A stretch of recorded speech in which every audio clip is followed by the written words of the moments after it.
This is what I wore. What was it, in '89? I think these came out. They represented just freshness. You know what I mean? It ain't hard to tell.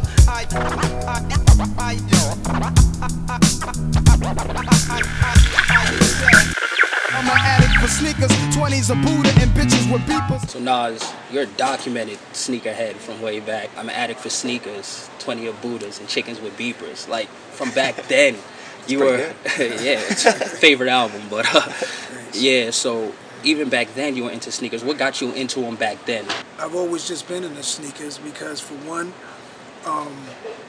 they represented just freshness. You know what I mean? You want each step to be fresh. And so since a kid, I've been into it. Just being where I was from, you know, seeing everybody outside on my block, and what you wear and what you wore back then and even today is important. There's artists like Jay, Drake, Kanye, even Pharrell. They have their own versions of sneakers, their own designs. What sneaker would you like to design if you had the chance? Like, one thing I really liked what Jay did was the Gucci. And he did it because I wanted to do that. I think every kid from the '80s era wanted to do that. He got there first, and he nailed it. what were your favorite pair of sneakers back in the day? Like the joints that you had to cop? Shell toe Adidas, suede Puma low top with fat laces even. Converse, you know what I'm saying? Pro Cads, we're going way back. Personally, I'm into the sneakers that I wore when they first came out, ever. So I had these when they first came out, ever. So I had shell toes when they first came out, you know what I mean? Like I had all the shoes, the same shoes I wore then, I wear now. Wisdom be leaking out my grapefruit truth. I dominate break loops, giving Mike's ministry cycles. Streets disciple, I rock beats this mega trifle. And groove even smoother than moves by Villanova.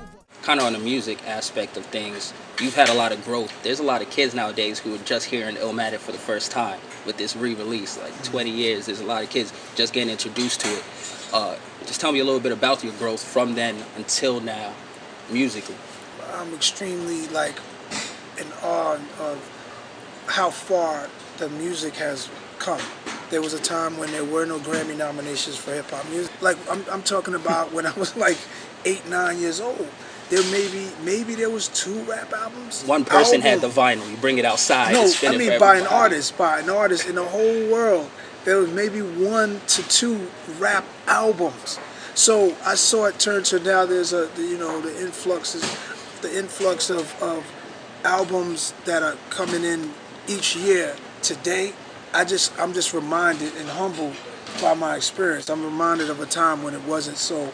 When it was just the early stages, and I was a fan, and I'm still a fan now.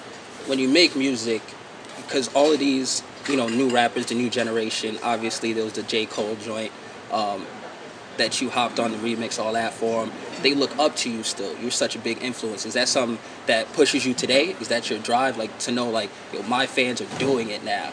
They have influence in the game. Does that push you today to stay relevant and to, just stay on that elite level of hip-hop? I love j.cole, man. He, to me, is one of my favorite guys who, every time I hear his new music, I'm ready. I prepare myself, and that's a thing that I used to do when I was a kid. That was missing for a good while, dudes who really would spit. But, Cole, Drake, and all the guys that are doing it now just make me excited that this thing is here. It's going to last longer and longer and longer because they care so much about it.